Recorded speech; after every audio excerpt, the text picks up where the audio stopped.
My grandfather was a rabbi in Würzburg, a district rabbi, because he not only served in the city of Würzburg, but also the surrounding area where there were small villages, and they had Jewish population there, and he served these villages as well. His father was also a rabbi in Würzburg. He was known as the Würzburger Rav, the rabbi of Würzburg, and he still goes by that name this day today. He's known. His name was Seligman Beer Bamberger.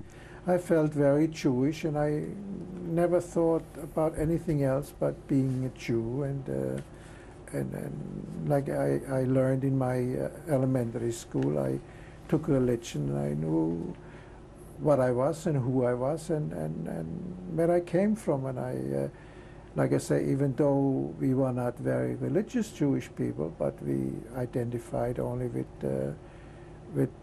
Judaism, and that was my religion. And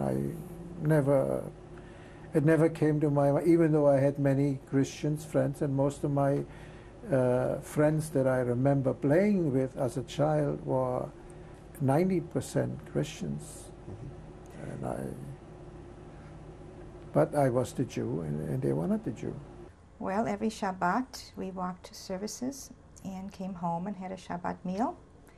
And then in the afternoon, my parents had prepaid at an outdoor cafe, sort of. We lived in the suburbs, actually. The town was small, but we still lived out of town. And I think it was called Goebbels Lane.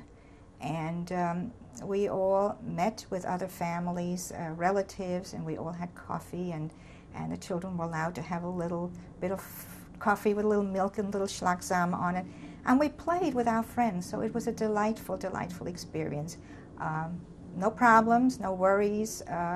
Germany was the most beautiful country in the world, we always thought. But that changed eventually, as did so many other things.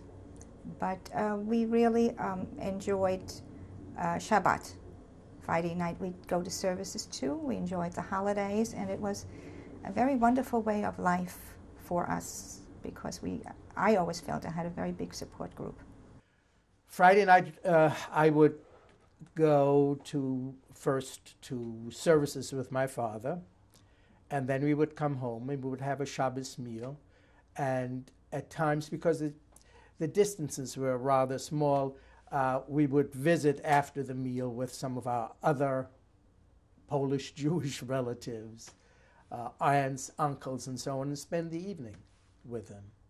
Did you celebrate Shabbos? Not really.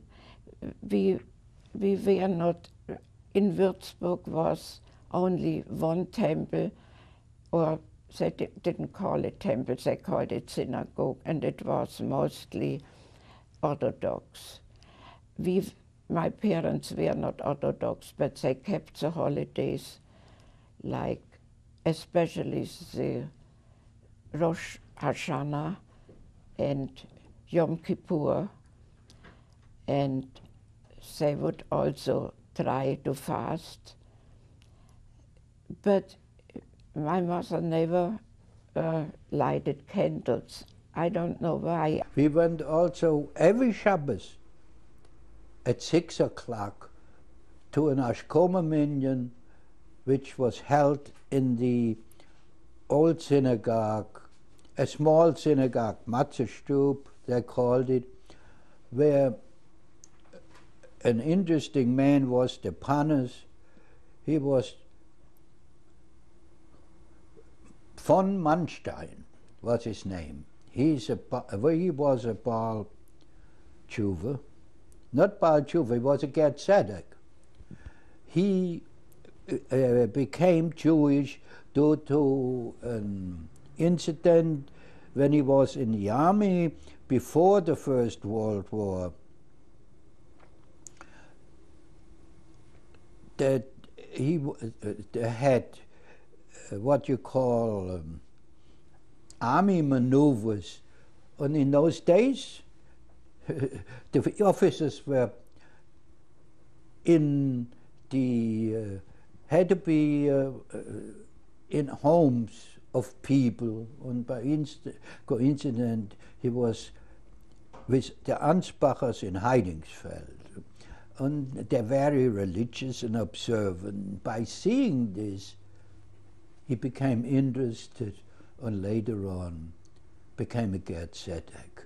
The synagogue was again an Orthodox synagogue, and it was services were conducted there. There were additional synagogues at one time or another in Würzburg, especially after the First World War, when a number of Eastern European Jews came to Würzburg. They wanted to pray among themselves, and so therefore they established their own, but within the confines of the general community. Now, it didn't start something else the way we have it in the United States. It was all part of the confines of the Jewish community in Würzburg.